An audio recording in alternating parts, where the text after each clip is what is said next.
dalam lindungan Allah. Orang yang duduk dalam lindungan yang maha tinggi dan bermalam dalam naungan yang maha kuasa akan berkata kepada Tuhan, tempat perlindunganku dan kubu pertahananku, Allahku yang kupercayai. Sungguh dialah yang akan melepaskan engkau dari jerat penangkap burung, dari penyakit sampar yang busuk. Dengan kepaknya ia akan menudungi engkau, di bawah sayapnya engkau akan berlindung, kesetiaannya ialah perisai dan pagar tembok. Engkau tak usah takut terhadap kedahsyatan malam, terhadap panah yang terbang di waktu siang, terhadap penyakit sampar yang berjalan di dalam gelap, terhadap penyakit menular yang mengamuk di waktu petang. Walau 1000 orang rebah di sisimu dan 10.000 di sebelah kananmu, tetapi itu tidak akan menimpamu. Engkau hanya menontonnya dengan matamu sendiri dan melihat pembalasan terhadap orang-orang fasik. Sebab Tuhan ialah tempat perlindunganmu, yang maha tinggi telah kau buat tempat perteduhanmu. Malapetaka tidak akan menimpa kamu dan tulah tidak akan mendekat kepada kemahmu. Sebab malaikat-malaikatnya akan diperintahkannya kepadamu untuk menjaga engkau di segala jalanmu. Mereka akan menatang engkau di atas tangannya, supaya kakimu jangan terantuk kepada batu. Singa dan ular tedung akan kau langkahi, engkau akan menginjak anak singa dan ular naga. Sungguh hatinya melekat kepadaku, maka aku akan meluputkannya, aku akan membentenginya sebab ia mengenal namaku. Bila ia berseru kepadaku, aku akan menjawab, aku akan menyertai dia dalam kesesakan, aku akan meluputkannya dan memuliakannya. Dengan panjang umur akan kukenyangkan dia dan akan kuperlihatkan kepadanya keselamatan daripadaku. Amin.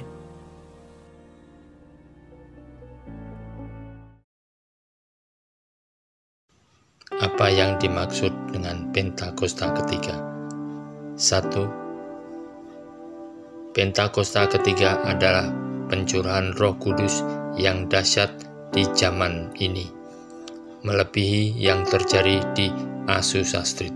Kedua, Pentakosta ketiga akan mengakibatkan penuaian jiwa yang terbesar dan yang terakhir sebelum Tuhan Yesus datang kembali. Ketiga, Pentakosta ketiga akan membangkitkan generasi Yeremia, yaitu anak-anak muda yang dipenuhi Roh Kudus, cinta mati-matian kepada Tuhan Yesus, tidak kompromi terhadap dosa, dan akan bergerak untuk memenangkan jiwa. Keempat, Pentakosta ketiga lahir di Indonesia dan bergerak ke bangsa-bangsa. Gerakan ini dari timur ke barat dan akan kembali ke Yerusalem. Kelima, Pentakosta ketiga akan memberikan kuasa untuk menyelesaikan amanat agung, dan setelah itu Tuhan Yesus datang kembali.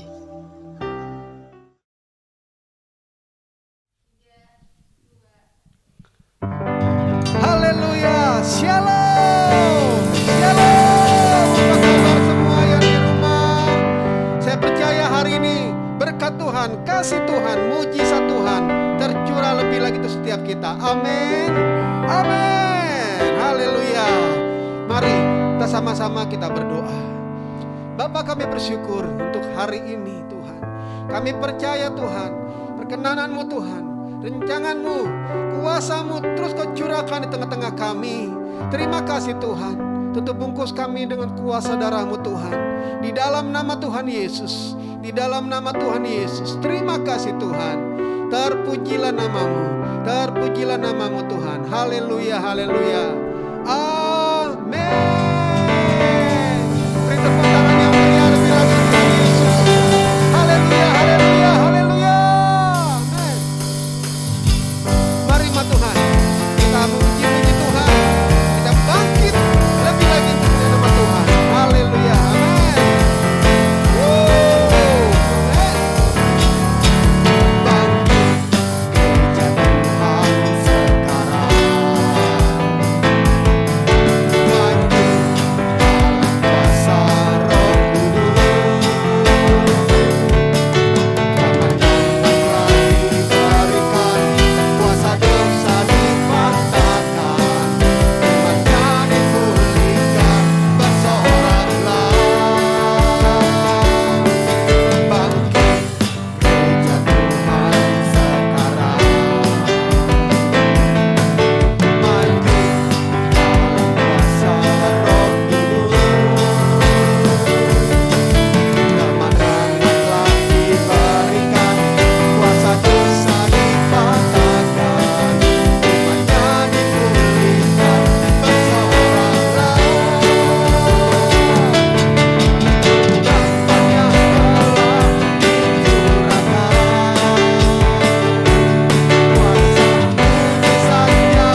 biarlah kuasa-Mu, Roh-Mu Tuhan terus mengalir dalam hidup kami Tuhan Yesus.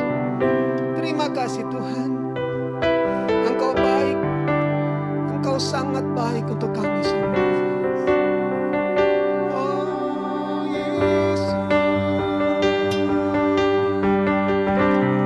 terima kasih Tuhan, terima kasih.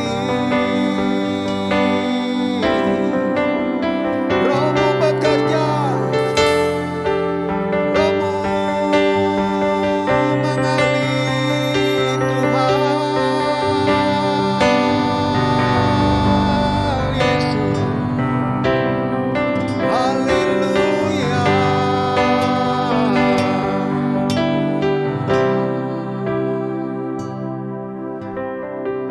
Roh Kudus, Kau hadir di sini, mengalir dalam pujian kami, berhembuslah, berkaryalah, Roh Kudus, nyatakanlah sekarang. Roh Kudus, Kau hadir di sini, mengalir dalam pujian kami, berhembuslah, berkaryalah, Roh Kudus, nyatakanlah sekarang. Roh Kudus, penuhi, Roh Yesus, urapi, amin. Jamalah setiap hati kami, mengalirlah sekarang.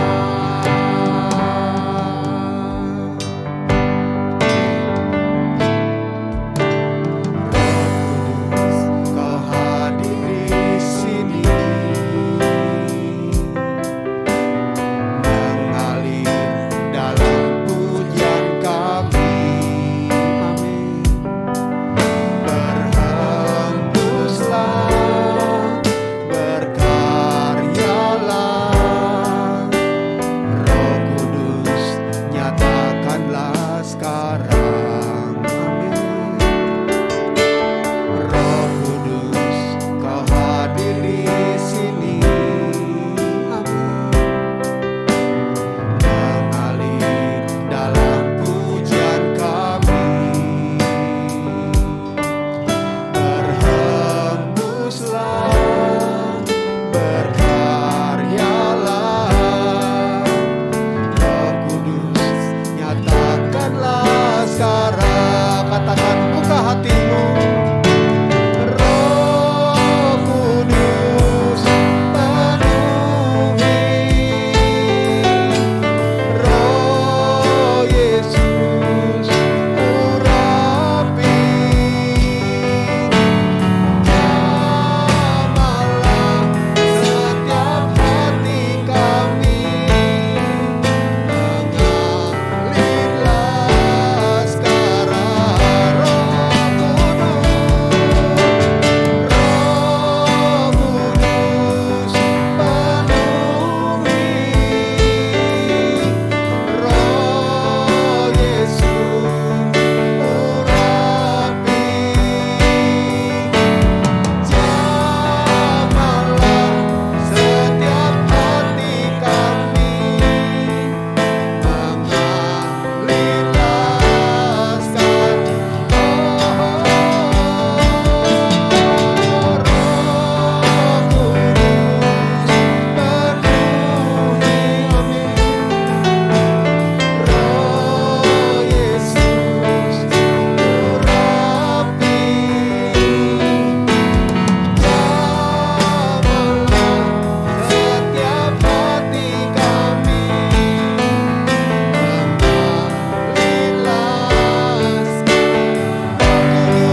Shalom semuanya. Menurut penanggalan Ibrani, pada tanggal 26 September 2022, kita sudah memasuki tahun 5783 atau P Gimel. 10 hari pertama dari permulaan tahun P Gimel, yaitu dimulai dari tahun baru yang disebut dengan Rosh Hashanah, sampai kepada perayaan Yom Kippur atau Hari Raya Pendamaian. Bangsa Yahudi selama 10 hari melakukan apa yang disebut dengan 10 hari pertobatan atau 10 days of repentance. Menurut tradisi bangsa Yahudi, pada saat Rosh Hashanah terbukalah 3 kitab, yaitu yang pertama, kitab kehidupan bagi yang sepenuhnya saleh. Yang kedua, kitab kematian bagi yang sepenuhnya fasik. Yang ketiga, kitab ketiga bagi orang yang hidup di antara kesalehan dan kefasikan. Dan nasib mereka semua akan ditangguhkan hingga Yom Kippur tiba. Apabila mereka akan melakukan hal yang saleh, mereka akan tercatat dalam kitab kehidupan. Apabila tidak, mereka tercatat dalam kitab kematian. Mayoritas orang masuk dalam golongan ini, yaitu hidup di antara kesalehan dan kefasikan. Masa 10 hari tersebut dipakai sebagai kesempatan bagi kebanyakan orang Yahudi untuk melakukan hal-hal yang saleh agar nama mereka dapat tertulis dalam kitab kehidupan. Dengan kata lain, setiap tahun mereka perlu melakukan sesuatu supaya selamat. Untuk itu, dalam masa 10 hari, mereka melakukan 3 hal, yaitu bertobat, berdoa, dan bersedekah. Pada saat ini, kita tidak mengikuti tradisi Yahudi tersebut. Tetapi pada prinsipnya, ketiga hal tersebut, yaitu bertobat, berdoa, bersedekah, adalah baik dan perlu dilakukan hari-hari ini dengan motivasi dan pemahaman yang benar. Kita melakukan ketiga hal ini bukan untuk mendapatkan keselamatan, tetapi sebagai respon terhadap anugerah keselamatan yang sudah diberikan melalui pengorbanan Tuhan Yesus di kayu salib. Pastor D dari Perth, seorang hamba Tuhan yang banyak mendoakan saya, yang nubuatannya saya lihat tajam pada bulan Agustus 2022 yang lalu, yaitu sebelum tahun 5783, bernubuat untuk saya agar memperhatikan apa yang terjadi di antara Rosh Hashanah dan Yom Kippur. Ternyata Tuhan membukakan seperti yang dituliskan di atas. Jadi hari-hari ini kita harus banyak koreksi diri, bertobat, berdoa, dan memberi sedekah bagi mereka yang kekurangan. Pastor D ini juga mendapatkan bahwa di tahun 2023, Tuhan akan kembali menggoncangkan bangsa-bangsa di dunia. Dan Tuhan meminta agar kita menyiapkan persediaan. Bukan untuk kita, tetapi untuk bersedekah kepada orang-orang yang mengalami kesulitan. Kita yang sungguh-sungguh dengan Tuhan akan diberkati secara finansial. Haleluya! Memasuki tahun 5783 atau P Gimel, kita akan melihat kasih karunia Tuhan yang luar biasa yang akan dicurahkan kepada kita yang sungguh-sungguh mencari Tuhan. Namun bersama dengan itu akan ada pembersihan di rumah Tuhan dan penghakiman terhadap dunia ini. Tuhan akan mengungkapkan dosa-dosa yang tersembunyi. Tidak ada sesuatu pun yang tertutup yang tidak akan dibuka. Dan tidak ada sesuatu pun yang tersembunyi yang tidak akan diketahui. Apa yang kita katakan dalam gelap akan kedengaran dalam terang. Dan apa yang kita bisikkan ke telinga di dalam kamar akan diberitakan dari atas atap rumah. Karena itu, ini waktunya kita koreksi diri. Bertobat, jangan menyembunyikan dosa. Akui di hadapan Tuhan. Sesuai dengan 1 Yohanes 5 ayat 16 dan 17. dikatakan ada dosa yang mendatangkan maut dan ada dosa yang tidak mendatangkan maut. Dosa yang tidak mendatangkan maut adalah dosa yang diakui. Sedangkan dosa yang mendatangkan maut adalah dosa yang tidak diakui. Saya akan ingatkan, Tuhan Yesus sangat mengasihi kita semua. Dia tidak ingin kita binasa. Karena itu, sekali lagi Tuhan mengingatkan kita melalui hal-hal yang dilakukan oleh orang Yahudi di antara Rosh Hashanah dan Yom Kippur agar mereka diselamatkan, yaitu bertobat, berdoa, dan bersedekah. Sekali lagi saya ingatkan, bertobat, bertobat, bertobat. How I love you, Lord. I love you, Lord. With all of my heart. I love you, Lord. How I love you, Lord. I love you, Lord. Forever I love you, Lord.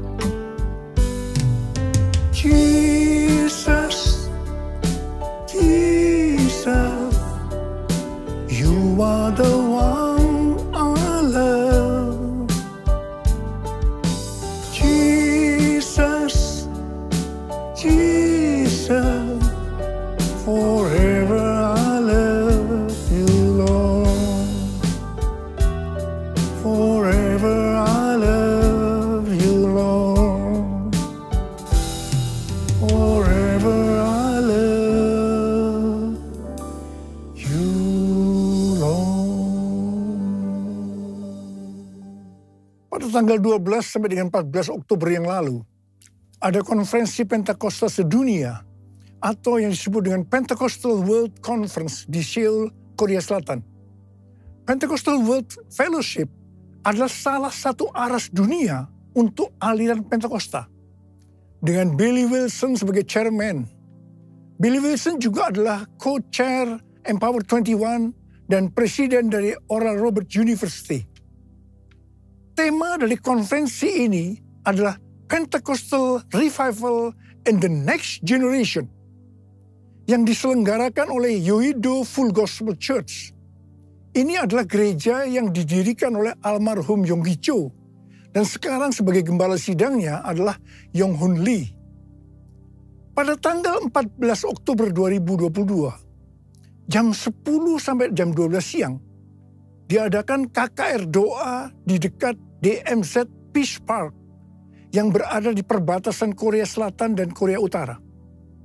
DMZ ini merupakan daerah demilitarisasi di mana tidak ada kegiatan militer, merupakan daerah netral, bukan milik Korea Selatan ataupun Korea Utara. Tanah ini lebarnya sekitar 4 km dan panjangnya sekitar 250 km. Acara KKR doa ini merupakan puncak dari acara konferensi ini. Saya termasuk salah satu pembicara dalam acara ini. Saya berbicara tentang Pentakosta ketiga. Deklarasi Pentakosta ketiga untuk pertama kalinya dilakukan di Seoul, Korea Selatan. Dan dihadiri sekitar 20.000 orang. Pada waktu itu saya berkata, Pentakosta ketiga akan memberikan kuasa kepada kita untuk menyelesaikan amanat agung. Saya akan mengingatkan kepada kita semua bahwa tugas utama kita adalah menyelesaikan amanat agung, yaitu menjadikan semua bangsa itu murid Tuhan Yesus. Harap diperhatikan bahwa hanya murid yang bisa memuridkan. Karena itu kita harus menjadi murid Tuhan Yesus. Hanya murid Tuhan Yesus yang masuk surga. Yang percaya katakan amin. Firman-Mu pelita bagi kakiku, terang bagi jalanku. Firman-Mu pelita bagi kakiku, terang bagi jalanku. Waktu ku bimbang dan hilang hilang jalanku, tetaplah kau di sisiku. Dan takkan ku takut asal kau di dekatku, besertaku selamanya.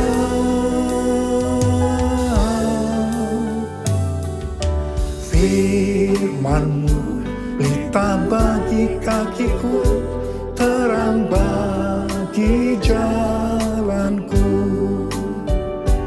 terang bagi jalanku,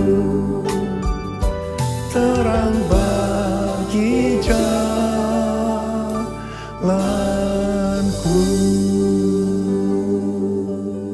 Sekali lagi saya akan katakan pada saudara, kita semua harus jadi murid Tuhan Yesus. Yang mau katakan amin.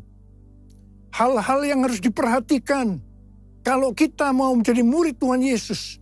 Yang pertama, Rasul Paulus berkata kepada Timotius dalam 1 Timotius 4 ayat 16. Awasilah dirimu sendiri dan awasilah ajaranmu. Bertekunlah dalam semuanya itu.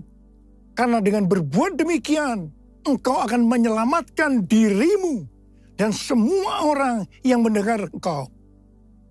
Ini adalah pesan Tuhan Yesus yang sangat kuat kepada murid-muridnya. Yaitu supaya kita menyelamatkan diri kita sendiri. Dan juga semua orang yang mendengarkan kita. Karena itu, awasilah dirimu dan pengajaranmu. Hal yang harus dilakukan adalah kita harus hidup kudus. Tetap peka terhadap pekerjaan dan karunia Roh Kudus. Mengajarkan ajaran yang benar. Memelihara iman. Dan memperhatikan kehidupan rohani.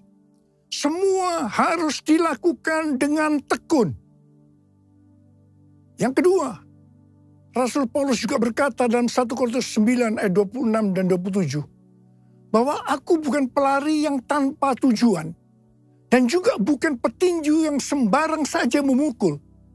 Tetapi aku melatih tubuhku dan menguasainya seluruhnya. Supaya sesudah memberitakan Injil kepada orang lain, jangan aku sendiri ditolak. Mengenai melatih tubuh dan menguasai seluruhnya, Rasul Paulus berkata dalam 1 Timotius 4 ayat 7b dan 8. Latihlah dirimu beribadah. Latihlah dirimu beribadah. Latihan badani terbatas gunanya. Tetapi ibadah itu berguna dalam segala hal. Karena mengandung janji. Baik untuk hidup ini maupun untuk hidup yang akan datang. Kata ibadah dalam bahasa aslinya memiliki arti kesalehan. Godliness.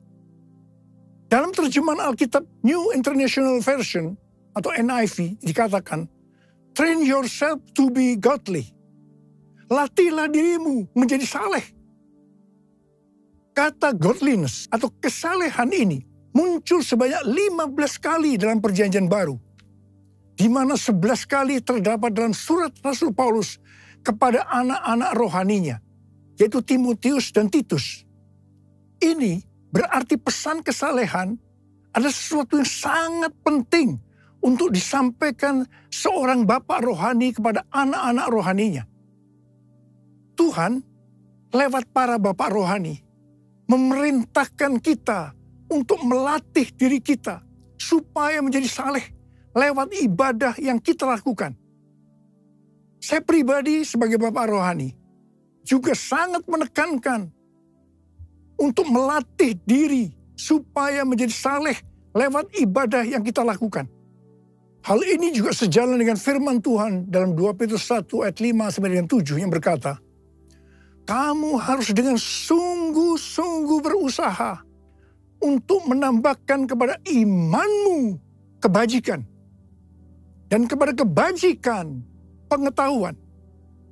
Dan kepada pengetahuan penguasaan diri. Kepada penguasaan diri, ketekunan. Dan kepada ketekunan, kesalehan.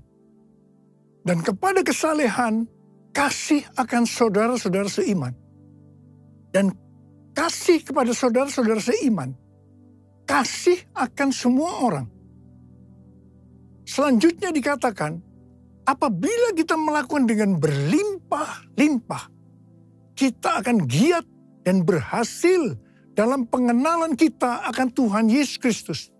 Dan kita tidak akan pernah tersandung. Dengan demikian, kita dikaruniakan hak penuh untuk memasuki kerajaan kekal, yaitu kerajaan Tuhan dan Juru Selamat kita, Yesus Kristus. Haleluya! Kita semua yang menantikan hari Tuhan juga diminta untuk hidup kudus dalam kesalehan. Seperti yang difirmankan dalam 2 Petrus 3 ayat 10 dan 11. Tetapi hari Tuhan akan tiba seperti pencuri. Pada hari itu langit akan lenyap dengan gemuruh yang dahsyat dan unsur-unsur dunia akan hangus dalam nyala api. Dan bumi dan segala yang ada di atasnya akan hilang lenyap. Jadi, jika segala sesuatu ini akan hancur secara demikian, betapa suci dan salehnya kamu harus hidup. Saudara, lawan dari kesalehan adalah kefasikan. Orang yang tidak melatih dirinya menjadi saleh lewat ibadah, tanpa disadari dapat terjerumus dalam kefasikan. Harap diperhatikan bahwa murka Allah dinyatakan atas orang-orang fasik. Dalam Roma 1 ayat 21 sampai dengan 27, kita melihat orang-orang fasik itu memiliki ciri-ciri sebagai berikut. Sekalipun mengenal Allah, mereka tidak memuliakan Dia. Mereka berbuat seolah-olah penuh hikmat, tetapi mereka telah menjadi bodoh. Mereka menyembah berhala. Sebagai akibatnya, Allah menyerahkan mereka kepada keinginan hati mereka akan kecemaran. Sehingga mereka saling mencemarkan tubuh mereka. Salah satunya dalam bentuk hubungan sesama jenis atau homoseksualitas. Sebagai Bapak rohani, sekali lagi saya akan mengingatkan, latihlah dirimu beribadah. Bapa, ku persembahkan tubuhku sebagai persembahan yang hidup, kudus, dan yang berkenan padamu, sebagai ibadah yang sejati. Ku sembah Kau Tuhan, ku sembah Kau Tuhan, ku serahkan hidupku kepadamu untuk kemuliaan nama-Mu. Bentuk ibadah dalam Alkitab ada dua, yaitu vertikal, artinya kepada Tuhan, dan horizontal, kepada sesama. Bentuk ibadah secara vertikal meliputi giat berkumpul bersama untuk menyembah. Yang kedua, memuji dan menyembah Tuhan diiringi alat musik. Yang ketiga, mengingat perbuatan dan pertolongan Tuhan. Yang keempat, bernubuat dan mengaktifkan karunia-karunia Roh Kudus dalam sebuah pertemuan. Yang kelima, mengambil bagian dalam perjamuan kudus. Yang keenam, mempersembahkan tubuh sebagai korban. Yang ketujuh, memperingati kelahiran, kematian, kebangkitan, dan kenaikan Tuhan Yesus ke sorga. Bentuk ibadah secara horizontal kepada sesama. Yang pertama, menolong orang yang mengalami kesulitan atau menderita. Yang kedua, saling menjaga diri dari pencemaran dunia. Dan yang ketiga, saling memberi bantuan dalam sebuah persekutuan. Jadi, kalau kita melihat ibadah secara vertikal atau horizontal tadi, Maka ibadah yang dilakukan di dalam gereja hari-hari ini sebenarnya merupakan implementasi atau penerapan dari semua ini. Kalau kita melihat ibadah secara vertikal atau horizontal tadi, sebenarnya yang paling menonjol adalah masalah kebersamaan. Ibrani 10 ayat 25 berkata, janganlah kita menjauhkan diri dari pertemuan-pertemuan ibadah kita, seperti dibiasakan oleh beberapa orang. Tetapi marilah kita saling menasihati, dan semakin giat melakukannya menjelang hari Tuhan yang mendekat. Jadi, latihlah dirimu beribadah dapat juga diartikan kita harus melatih hidup dalam kebersamaan bersama saudara seiman untuk saling menasihati supaya hidup kita saleh. Hari-hari ini dengan adanya ibadah online, banyak orang yang meninggalkan hidup dalam kebersamaan ini. Ingat, pelayanan online bisa melengkapi tapi tidak akan bisa menggantikan ibadah secara onsite di gereja. Bagi saya, kalau hanya ibadah melalui online saja, saya merasakan ada sesuatu yang hilang. Ada sesuatu yang tidak sempurna. Terutama dalam doa, pujian, dan penyembahan. Dan yang pasti, kita tidak bisa saling menasihati. Walaupun mungkin ada yang berkata, dengan Zoom kita bisa. Tetapi saya percaya, itu juga tidak cukup sempurna. Hari-hari ini, saya melihat semakin banyak orang percaya justru lebih giat melakukan latihan badani ketimbang melakukan latihan ibadah. Sekali lagi saya ingatkan, latihan ibadah lebih penting daripada latihan badani karena mengandung janji baik dalam hidup ini maupun untuk kehidupan yang akan datang. Pesan Tuhan buat kita sebagai murid adalah kita harus hidup seperti jemaat di Philadelphia. Dikatakan bahwa jemaat di Philadelphia merupakan jemaat yang setia, yang taat akan firman Kristus dan tidak menyangkal Dia. Mereka tidak mau mengikuti cara-cara dunia. Dan juga menolak mengikuti kecenderungan yang tidak baik dari jemaat lainnya. Mereka bertekun dalam kesetiaan kepada Tuhan Yesus dan kepada kebenaran Injil. Oleh karena kesetiaan mereka yang teguh, maka yang pertama, Tuhan telah membuka pintu-pintu bagi mereka yang tidak dapat ditutup oleh seorang pun. Haleluya. Yang kedua, Allah berjanji akan melepaskan mereka dari masa kesengsaraan. Janji Tuhan untuk melindungi orang yang setia di Philadelphia dari hari pencobaan ini mirip dengan janji Paulus kepada orang Tesalonika yang mengatakan bahwa mereka akan dilepaskan, diluputkan dari murka yang akan datang.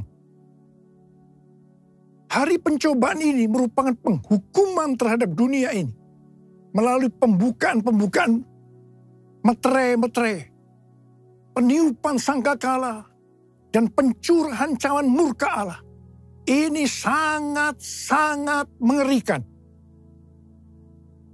Bagi mereka yang sungguh-sungguh dengan Tuhan, seperti jemaat di Philadelphia, dan menjadi pemenang sebelum hari pencobaan ini, Allah akan memelihara mereka dari hari pencobaan itu dengan cara melalui pengangkatan gerejanya. Tuhan Yesus mengingatkan sekali lagi, aku datang segera. Saya akan mengajak saudara untuk menyembah Tuhan. Mari kita angkat tangan kita dan kita katakan bersama-sama. Lord, I worship you. Lord, I worship you. As I bow down on my knees, I worship you. Lord, I worship you.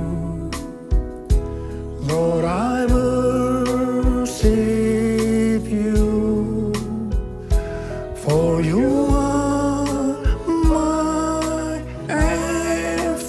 name I worship you. Mari kita berbahasa roh. Yang belum berbahasa roh jangan diam. Katakan haleluya, haleluya. Oh ya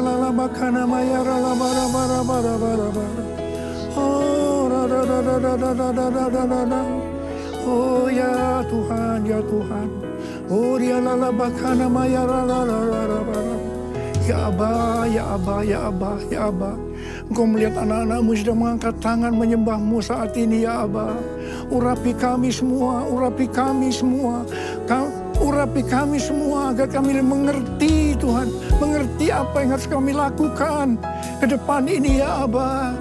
Tuhan berkati anak-anakmu semua. Tuhan berkati anak-anakmu. Oh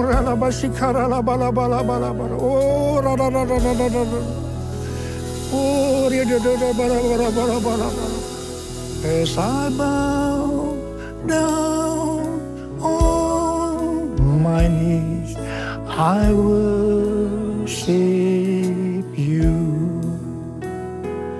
As I bow down on my knees, I worship you.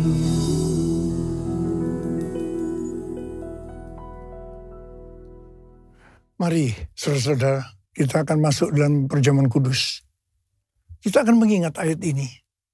Sebab setiap kali kamu makan roti ini dan minum cawan ini, kamu memberitakan kematian Tuhan sampai ia datang. Perjamuan kudus adalah perjamuan Tuhan Yesus sendiri. Setiap kali kita masuk dalam perjamuan kudus, Tuhan Yesus selalu mengingatkan kita. Biarlah ini menjadi peringatan akan daku. Biarlah ini menjadi peringatan akan daku. Karena itu, mari kita arahkan hati kita kepada kebaikan Tuhan. Kita akan mengingat kebaikan Tuhan. Mari tundukkan kepala. Bapa, siapakah kami sebelum kami mengenal Engkau? Kami semua orang berdosa. Upah dosa adalah maut, mati. Tapi Engkau yang tidak berdosa telah jadikan dosa oleh karena kami. Engkau harus turun dari surga mulia menjadi manusia. Mati ganti kami dengan penderitaan yang luar biasa. Sungguh kalau kami pikirkan Tuhan betapa baiknya Engkau itu. Kau jadikan kami sebagai anak-anak-Mu. Kau berkati, Kau tuntun, Kau bela, Kau lindungi, Kau ajar kami, ya Abba. Terima kasih. Kau juga tegur kalau kami salah. Terima kasih Tuhan. Itu Engkau ya Abba, itu Engkau ya Abba. Itu Engkau ya Abba. Tuhan akan memberkati kita semua melalui perjamuan kudus. Tapi Tuhan mau kita akan makan dan minum dengan cara yang benar. Karena itu sekarang masing-masing berdoa. Introspeksi. Lihat diri masing-masing. Jangan menyimpan dosa. Kalau ada dosa yang belum diakui di hadapan Tuhan, mari kita akui saat ini. Supaya kita diberkati oleh Tuhan. Ampuni kami Tuhan. Ampuni kami, ampuni kami. Ampuni kami semua ya Tuhan. Ampuni. Tuhan, ampuni kami ya Abba. Ampuni kami. Layakkan kami masuk dalam perjamuan kudus ini. Terima kasih Abba. Kami akan masuk dalam perjamuan kudus dengan hati yang penuh ucapan syukur. Dalam nama Yesus kami berdoa. Amin.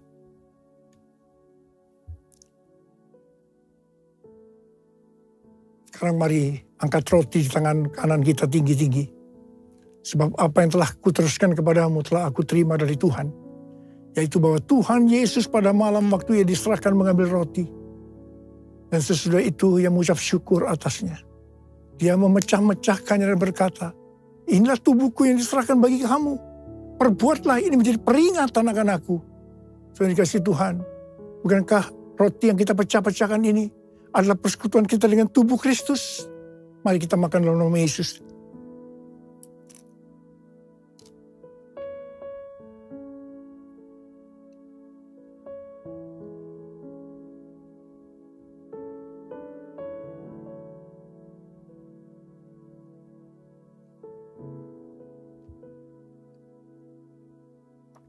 Angkat cawan di tangan kanan kita tinggi-tinggi.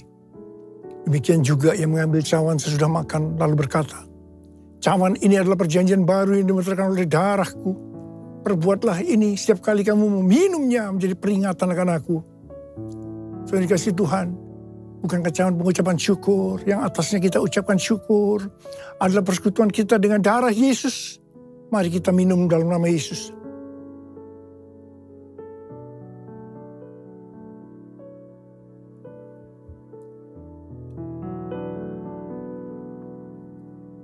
Mari angkat tangan kita, ucapkan syukur dengan suara, jangan diam. Tuhan, terima kasih ya Tuhan.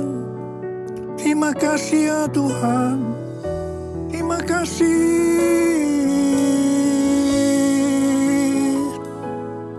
Tuhan, terima kasih ya Tuhan. Terima kasih ya Tuhan. Oh Yesus. Oh Yesus. Oh Yesus. Yesus. Ada berapa banyak di antara saudara yang membutuhkan kesembuhan? Angkat tangan saudara. Angkat tangan saudara. Orang-orang kau melihat tangan-tangan yang terangkat. Mereka membutuhkan kesembuhan. Mereka membutuhkan mujizat Tuhan. Dalam nama Yesus. Sembuh. Sembuh dalam nama Yesus. Sembuh. Sembuh dalam nama Yesus. Oh Tuhan, terima kasih. Mujizat terjadi. Mujizat terjadi. Sembuh dalam nama Yesus. Terima kasih. Terima kasih Yesusku. Terima kasih Yesusku. Puji syukur hanya bagi Tuhanku. Terima kasih Yesusku. Terima kasih Yesusku. Puji syukur hanya bagi Tuhanku. Terima kasih Yesusku. Terima kasih Yesusku. Puji syukur hanya bagi Tuhanku. Terima kasih Yesusku. Terima kasih Yesusku. Puji syukur hanya bagi Tuhanku. Puji syukur hanya bagi Tuhanku. Puji syukur hanya bagi Tuhanku.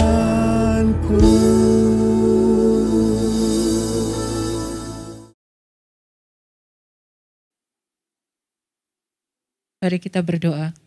Bapa di surga, Bapa yang kami sembah di dalam nama Tuhan Yesus Kristus dan Roh Kudus, kembali kami datang ke hadirat-Mu Bapa, mengucap syukur dan terima kasih atas segala berkat kasih rahmat-Mu dalam hidup kami hari lepas hari. Kami mengucap syukur Tuhan, pada hari ini kami boleh berkumpul kembali, terus memuji memuliakan nama-Mu Bapa. Tuhan Yesus Kristus yang baik, kami mengucap syukur, terima kasih atas firman-Mu Tuhan. Biarlah firman yang ditabur terus tumbuh subur di jemaat-jemaat-Mu ya Bapa, dan mereka terus melakukan dan rindu akan dan haus akan Engkau Tuhan. Terima kasih Bapa, terima kasih Yesus. Berkati hamba-Mu Tuhan yang sudah membawakan firman, biarlah berkat kasih karunia terus melimpah pakai dia lebih-lebih lagi Bapa. Berkati juga Tuhan Pak Niko dengan keempat wakilnya, urapan baru setiap hari Kau berikan dalam hidupnya, Kau pakai luar biasa lagi, tidak di Indonesia tapi di negara-negara lain Tuhan. Terpujilah nama-Mu Bapa. Berkati juga Tuhan Pak Agus dan Ibu, pemeliharaan-Mu sempurna dalam hidupnya Tuhan. Biarlah umur yang panjang serta kesehatan Kau berikan kepada Ibu dan kepada Pak Agus dan Ibu ya Bapa. Oh haleluya Bapa, terima kasih atas segala kebaikan-Mu. Kami juga berdoa buat jemaat-jemaat petukangan Bapa. Biarlah kasih rahmat-Mu terus memelihara hidup mereka. Iman mereka tetap teguh dalam Engkau walaupun mereka tidak pernah berjumpa, dan kami selalu online Tuhan. Kami percaya firman-Mu terus bertumbuh dalam kehidupan anak-anak-Mu di petukangan. Terima kasih Yesus. Engkau Bapa baik, sungguh amat baik. Pemeliharaan-Mu sempurna dalam hidup anak-anak-Mu. Bapa, kami berdoa buat bangsa kami. Tuhan, betapa kami rindu. Tuhan, pulihkan Indonesia Tuhan dari Omikron Bapa. Biarlah Tuhan kasih karunia-Mu turun untuk memberkati, memulihkan bangsa ini dari segala sakit, penyakit, dan bahaya yang menimpa bangsa kami. Biarlah Tuhan, Kau buka hati anak-anak-Mu dan orang-orang yang belum percaya kepada-Mu untuk melihat betapa Engkau Tuhan luar biasa dalam setiap perkara yang Kau berikan dalam hidup-hidup kami Tuhan. Bahwa Engkau yang memulihkan kami, tidak ada yang lain yang kami percaya selain Engkau saja, biar mereka merasakan kasih-Mu yang luar biasa Tuhan. Terima kasih Bapa, terpujilah nama-Mu sekarang dan selamanya. Kami juga berdoa buat bangsa kami Bapa, pemimpin bangsa kami, berkati Pak Jokowi Tuhan, biar roh bijak hikmat Kau berikan kepadanya, agar segala keputusan yang diambil, semua datang daripada-Mu ya Bapa. Terpuji-pujilah Engkau Bapa, pulihkan Indonesia Bapa, berkati Indonesia. Inilah Tuhan doa kami. Kami mengucap syukur dan terima kasih ya, hanya di dalam nama Tuhan Yesus Kristus. Kami sudah berdoa dan mengucapkan syukur. Haleluya. Amin.